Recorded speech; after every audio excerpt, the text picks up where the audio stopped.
Realizada a audiência no habeas corpus, nós descobrimos aqui um estelionato intelectual praticado pelo secretário Beltrame. Quem está dizendo sou eu, não é o juiz Pedro Henrique, porque eu vi aqui o documento, né? Documento que foi assinado, produto de um acordo feito por várias partes no bojo do habeas corpus. Olha, o juiz foi tão cauteloso, foi tão prudente, que ele realizou uma audiência que não está prevista em lei. Exatamente, mas parabéns, Pedro, parabéns. Justamente para ouvir as partes interessadas e chegar a um denominador comum que, ao chegar, depois de acusar a justiça de ser responsável pelos arrastões, de ter causado os arrastões, o secretário aponta como grande solução a solução que tinha sido acordada pelo juiz na audiência de habeas corpus. E isso vai estar disponível para você, nosso ouvinte, nosso telespectador, no site www.redejuridicatv.com.br. O documento na sua íntegra, com exclusividade para o encontro com a justiça.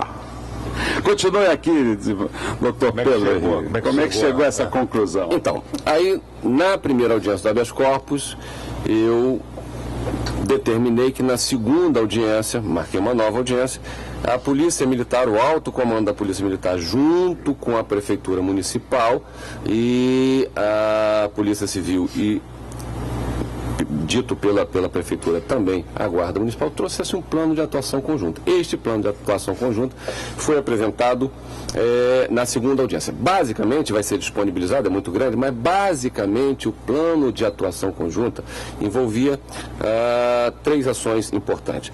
Então, nós temos que fazer a distinção. Primeiro, criança.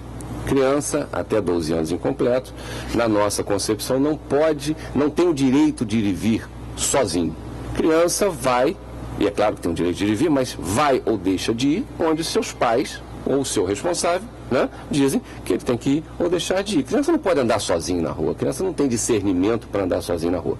Então essa criança... Proteção da criança. Claro, é para a proteção da criança. E essa criança que fosse encontrada na rua, no ônibus ou em qualquer lugar, isso não importa, não é caso de polícia, obviamente, seria acolhida pela Prefeitura, através da sua Secretaria de Promoção Social, né, para ser encaminhada aos pais ou uma instituição, ou seja, para que a situação dela fosse vista e que ela pudesse ser protegida.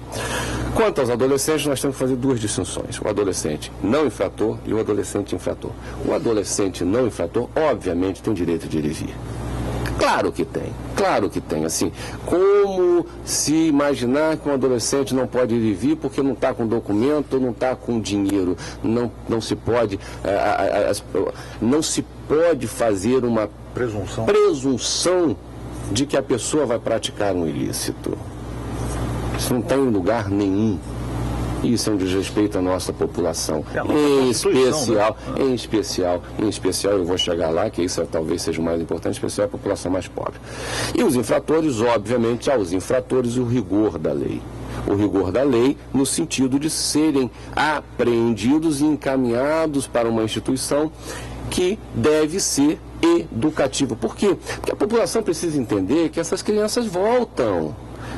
Nós não estamos no nazismo, isso não é um campo de concentração em que a criança vai para lá, entra numa câmara de gás e vai ser exterminada, ela vai voltar para a sociedade. E se nós não trabalharmos essa criança, se essa criança não receber uma educação, uma capacitação para o trabalho, quando ela voltar para a sociedade, para a rua, ela vai voltar para a criminalidade, porque não tem uma outra oportunidade. E com mais raiva, né? Com mais raiva. Então, qual era a previsão? A polícia ia fazer a abordagem normalmente, e eu neguei este pedido da Defensoria Pública de impedir a abordagem, porque a abordagem e levantamento de ficha infracional de adolescente, isso é próprio do poder de polícia e não poderia ser diferente. A polícia faria a abordagem normalmente. A polícia veria quem é infrator, quem é criança de um lado, depois o adolescente que era infrator, quem não era infrator. O não infrator ia para a prefeitura, que ia analisar a situação, ver se estava em situação de risco ou não. Se não tivesse, ir embora para casa. Se tivesse situação de risco, então seria tomada a providência. E aos infratores, a polícia militar agiria. Isso foi o entabulado naquela segunda audiência. E mais, ficou estabelecido também que a Polícia Civil colocaria à disposição, naquele local maior de parada dos ônibus, que era o foco da reunião, uma viatura móvel com equipamentos de inteligência para que ali mesmo, naquele local, sem precisar encaminhar o adolescente suspeito para uma delegacia, ali mesmo seria levantada a ficha dele, ver se ele tinha algum antecedente, ver se ele tinha algum mandado de busca e apreensão expedido contra si. E assim foi feito, né? E assim foi feito. Bom, só para terminar, Ciro, uma coisa muito interessante, a partir daí, nós estávamos fora fazendo um curso em Harvard de mediação. Acho que o juiz precisa constantemente se reciclar para exercer melhor a sua função. E havíamos convidado uma major da PM que ganhou uma bolsa para fazer esse curso de mediação. Então, todos sabiam que eu estaria fora do país. Veio o secretário, fez aquela declaração que eu acho que foi infeliz sob todos os aspectos, mas principalmente porque ele se opôs a uma decisão que não só remetia a esse acordo de atuação conjunta, como simplesmente, senhores, repito, simplesmente repetia um texto constitucional. Me causa espécie, me causa surpresa, me causa até assim uma certa indignação alguém dizer que a Constituição, a lei maior do nosso país, impede a polícia de trabalhar. Ora, ou a polícia trabalha dentro da lei, respeitando a Constituição, ou a polícia está absolutamente fora da lei, porque não está respeitando a Constituição. E ninguém está acima da lei, ninguém está principalmente acima da Constituição. Todas as instituições têm que respeitar a Constituição. Se a lei é ruim, o Legislativo troca, faz outra lei, modifica. Agora, enquanto a lei existir, ela tem que ser cumprida. E este é o grande problema do nosso país. As leis não são cumpridas. Professor Eliette. Eu queria fazer uma pergunta a respeito exatamente disso. Por que o Estado, qual é a autoridade que poderia processar o Estado que não dá escola a essas crianças, que não dá lazer a essas crianças?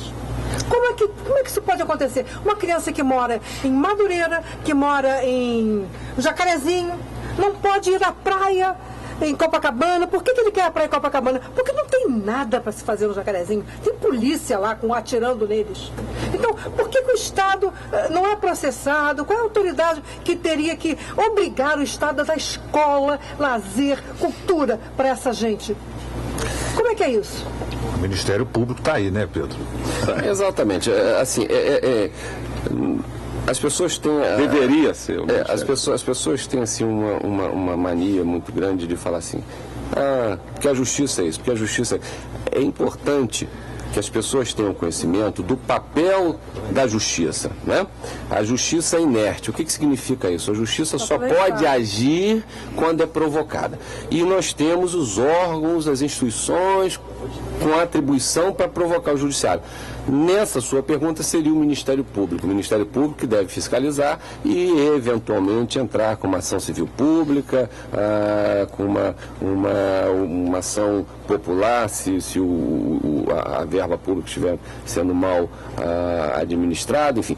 O fato é que a gente tem algumas ações civis públicas. Por exemplo, eu dei uma liminar pouco tempo atrás de uma ação civil pública determinando a colocação no orçamento municipal de verba para os conselhos tutelares que a prefeitura tinha esquecido de colocar, né? A municipalidade tinha esquecido de colocar, e aí eu fui em estado e determinei então a colocação de verba para o funcionamento dos conselhos tutelares que estão na linha de frente do atendimento de nossas crianças e adolescentes. E o programa está bombando, essa dupla aqui, Pedro Henrique Eliette, nós acertamos, tem que voltar aqui mais vezes, porque os ouvintes estão provocando aqui, né? O Pedro falou em provocação, os ouvintes estão provocando. Olha aqui, João Aquino, lá de Niterói. Obrigado, João Aquino, a sua pergunta é preciosa. Sempre aqui, todos os ouvintes estão aqui bombando. O professor Eliette dizendo que quer participar da promoção do seu livro. E vai participar, João Aquino, porque você de Niterói, o povo aí de Niterói, o povo da terra de Araribóia, é um dos nossos ouvintes preferenciais, está sempre participando do programa Encontro com a Justiça. E ele pergunta, Pedro, como fazer para adotar uma criança que foi deixada na porta de casa sem documentos? Essa é uma pergunta, mas eu vou prestigiar os nossos ouvintes, que o nosso programa está próximo de acabar, mas os ouvintes têm que ser prestigiados sempre. Soraya Marcondes, de Copacabana, obrigado, povo de Copacabana, sempre ligadinho no Encontro com a Justiça, está parabenizando todos pelo show de bola que o programa está dando e também quer participar do sorteio do livro da professora Eliette. Seja bem-vinda, e aí, Soraya, e vocês de Copacabana, nós vamos ter aqui 5 livros e pela procura acho que a gente vai aumentar esse número de livros, porque o livro tem que ser distribuído para um número grande de pessoas, mas para ler, comentar, reproduzir, debater, conhecer, porque é a história do Brasil vivida pelos seus próprios historiadores.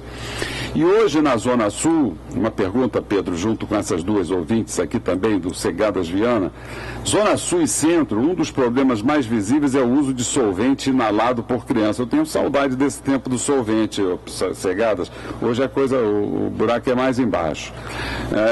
Sendo que o solvente é tão danoso quanto o crack, e aditivo quanto o crack. A Vara da Infância e da Juventude não pode determinar à Prefeitura que instale áreas nestas regiões, clínicas de rua, com profissionais mais habilitados para procurar tratar essas crianças sem abrigá-las compulsoriamente? Bela pergunta, Cegadas, aí com a resposta o nosso querido Pedro Henrique, que está bombando hoje. Pode. Queria acrescentar uma pergunta sobre os critérios de adoção.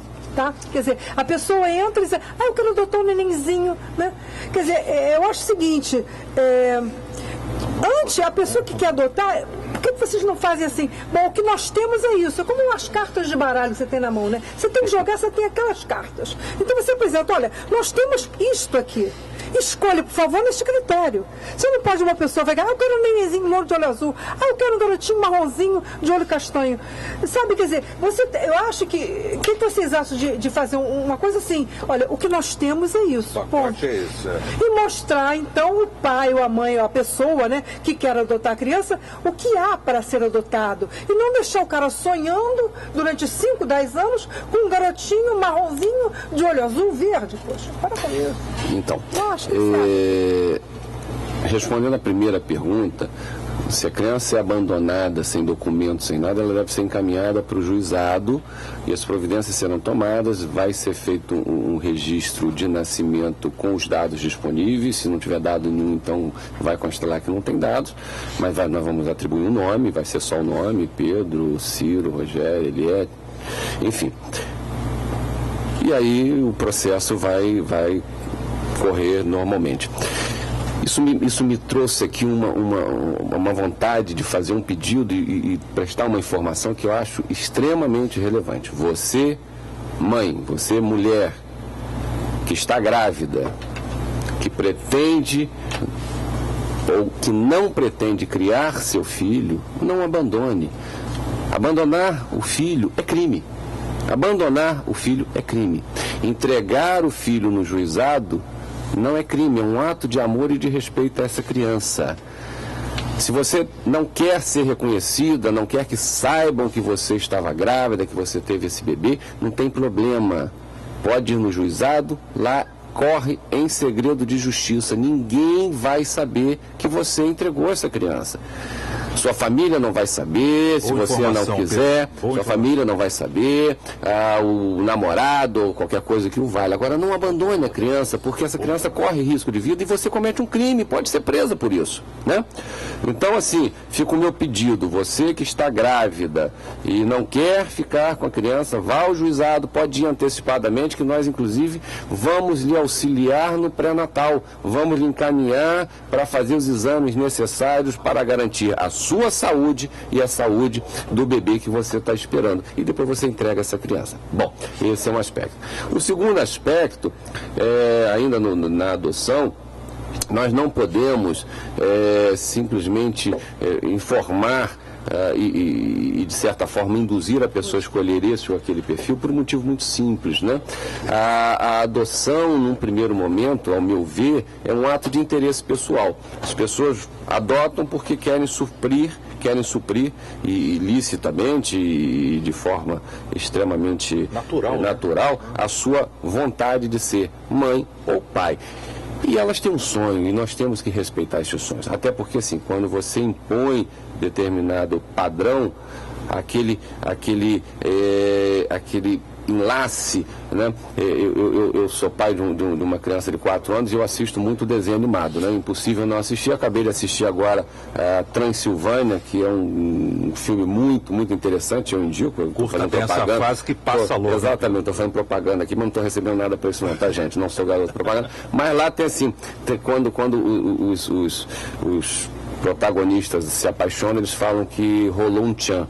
Meu filho agora está com esse negócio, ele olha para a mãe, para mim não, ele olha para a mãe e fala assim, mamãe, rolou um tchan. Eu fico com ciúme, é verdade, mas, enfim. Mas tem que rolar, mas tem que rolar o tchan, E para rolar esse tchan, quer dizer, tem que ser o que ela quer. O que nós fazemos é diferente. No juizado, agora, quando eu entrei, o tempo de habilitação, prazo de validade da habilitação eram 2 anos. A partir dos 2 anos tinha que fazer tudo de novo. O que eu fiz? Aumentei para 3 anos. Só que agora, todo ano a pessoa tem que ir lá para fazer, quer dizer, continua valendo a habilitação, mas a pessoa tem que ir lá para fazer uma atualização do estudo sociopsicológico. E nesse estudo sociopsicológico, naturalmente, a pessoa vai se lamentar. Pô, mas não apareceu ainda, eu estou esperando. Aí, primeiro ano, segundo ano, olha só, está esperando, porque o que a senhora quer é difícil. Vai para casa, pensa um cadinho, se a senhora mudar esse seu padrão, exatamente, se a senhora mudar esse seu padrão, se o senhor mudar esse seu padrão, esse seu perfil, vai conseguir mais rápido. E a gente tem conseguido bons resultados. E finalmente a questão lá do menino na rua, já há trabalho nesse sentido. O que eu acho mais importante chama-se prevenção. Eu sonho com um Brasil de educação de qualidade, quantidade e qualidade. Quantidade, educação para todos, qualidade. Uma educação em tempo integral, professores valorizados, o maior e mais importante profissional chama-se professor. Por quê? Porque é o professor que cria todos os outros profissionais. Né? O médico nasce a partir do professor, o juiz, o promotor, o dentista, o policial. Então é isso. Programa Encontro com a Justiça, hoje bombando mesmo. Eli Eliette no primeiro tempo, segundo tempo com Pedro Henrique. Maravilha de programa, ouvintes aqui bombando. Obrigado, ouvintes, pela audiência. E só lembrar que Pedro Henrique, ele substituiu o nada. Nós passamos 10 anos sem juiz da infância e da juventude e por isso o trabalho dele é orgulho, é muito trabalho que ele tem. Jornal da Manchete 760, edição das 12 horas com Enio Paz. Rádio de Verdade apresentou Encontro com a Justiça, com o desembargador Ciro Darlan.